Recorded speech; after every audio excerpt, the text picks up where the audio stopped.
Salam əziz izləyicilər. Bugün sizlərə şaftalı ağacında meyvə seyrəltməsini göstərəcəm. Bu gördüyünüz ağac yastı şaftalıdır. Görürsünüz ki, meyvəsi nə qədər çoxdur. Amma ağac bunun hamısını böyüdə bilməz təbii ki. Ona görə bunları haradasa 4 barmaqdan bir seyrəltmək lazımdır.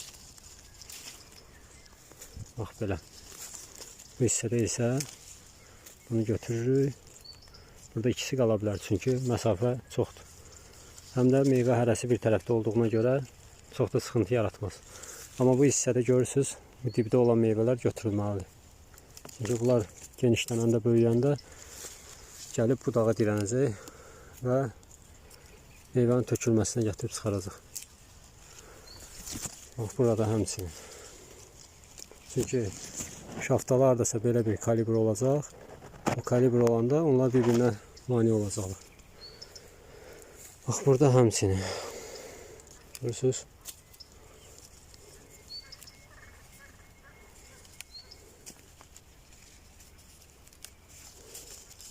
Belə.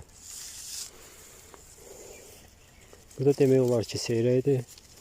Bir dənə bunu götürürük. 3, 4, 5, 6 meyvə. Əslində 4 barmaqdan bir getsə daha yaxşıdır. 4 barmaqdan bir meyvə olsa daha yaxşıdır. Ona görə biz artıq meyvələri götürürük ki, meyvəmizin kalibri olsun. Görürsünüz?